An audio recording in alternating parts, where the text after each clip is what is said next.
म्हणून या धरिले दोन्ही चरणाए वेगी प्रयाण करावे। प्रभू रामचंद्र भगवान की जय। ऐकणारे सर्व भाई भक्त सर्वांच्या चरणावरती नतमस्तक होऊन वेळावेळ्या शब्दामध्ये कथा सांगण्याचा प्रयत्न। कथा अतिशय गोड आहे। भैया लक्ष्मण जे असणारे मूर्छित पडलेले सुशेनविंद हनुमंताची प्रार्थना करतायत। हनुमंता तुझ्या पाया पडतो पण लवकर उड्डाण कर आणि द्रोणागिरीच्या पर्वतावरून ती औषधी आणि जेणे करून भैया लक्ष्मण उठला जाय। जीवनात तत्वा चुकाविली भवगताय बहु बोलणे नगड्या सर्वताय सद्गुरु तत्वताय हनुमंत अरे किती किती किती म्हणून तुझे उपकार गाव किती म्हणून असणारा तुझा उपकार सांगू किती असणारा तुझं बल सांगू। तू असणारा आमचा जीव दाता आहेस आमचा प्राण रक्षण करता आहेस म्हणून करता लवकरात लवकर तुझे आमाची नामी प्रेमाय प्रिय होवया वानरा लवंग महामुठावे। हनुमंता रे बाबा तुझ्यामुळे या भगवंताची आमची भेट झाली। आम्ही असणारे वनचर पाले खाईर वानर होतो वानर पण तुझ्यामुळे आम्हाला प्रभूची सेवा करण्याची प्रभूच असणारे गुणगान गाण्याची प्रभूला मदत करण्याची संधी मिळाली। असा तू असणारा हनुमंता लवकर प्रयाण कर बाबा।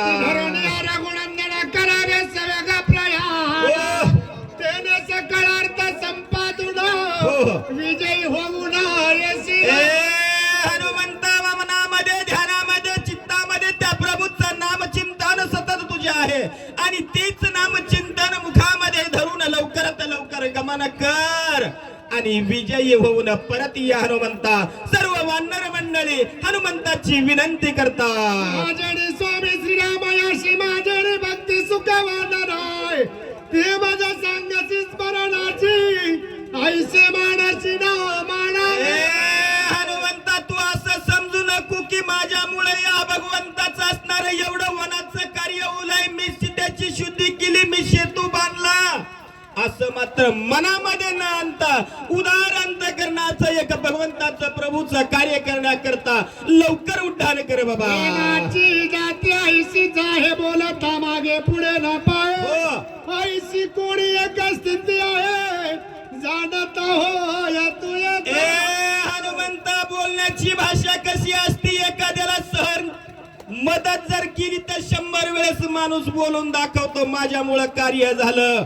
काही जण तर म्हणतात आमच्या बापाचं काहीच नव्हतं हे सगळं आपण पट्ट्यानं कमावलंय असं मात्र तुझ्या मनामध्ये येऊ नको। हनुमंता लवकर उड्डाण कर। स्मरणे नाही द्वंद्वबाधा स्मरणे नाचे सकळा पदा जे दुनिया द्वंद्वाची आकंदा परमानंदा पावी। हनुमंता मनामध्ये कुठलाही द्वंद्व येऊ देऊ नको दोन भाव येऊ देऊ नको कारण प्रत्येकाकडे दोन मन असतात एक जा म्हणतंय एक नको म्हणतंय अशी शंका मनामध्ये येऊ देऊ नको आणि असणार निष्काम सेवेनं लवकरात लवकर उड्डाण कर। करावे उड्डाण मार्गी जावे सावधान मार्गाची न जाणून हनुमंता लवकरात लवकर उड्डाण कर बाबा सावधानतेनं सतर्क राहून उड्डाण कर। मार्गामध्ये अनेक अडथळे येण्याची दाट शक्यता आहे म्हणून सावध राहा आणि लवकर उड्डाण कर। सगळा समुद्र सांडून या कुळाची सुंदरा ओलांडून या क्षीरसागर पर्वतेंद्र हनुमंता या 400 कोसाचं उल्लंघन करायचंय त्याच्या पुढे मोठे मोठे असणारे पर्वत आहेत आणि त्याच्या पुढे गेल्याच्या नंतर द्रोणागिरी पर्वत आहे त्या पर्वतावरती तुला जायचंय आणि तिथून असणारी औषधी घेऊन यायचे म्हणून लवकर उड्डाण कर। हनुमंता उत्तर भागी दिव्या औषधी आलेगी हो सर्वताना लक्षित जगी त्याही वेगी परिसी। हनुमंता त्या द्रोणागिरी पर्वताच्या उत्तर दिशेला असणारी ही दिव्य औषधी आहेत इतर ठिकाणी मात्र तुला सापडणार नाहीयेत। लवकरात लवकर जा आणि औषधी घेऊन ये। पुष्पे दीप्यमान प्रजा सूर्य तेज समान परणे सदा नित्य नूतन सबुळा जाणा हनुमंता त्या लक लक लक करतीये.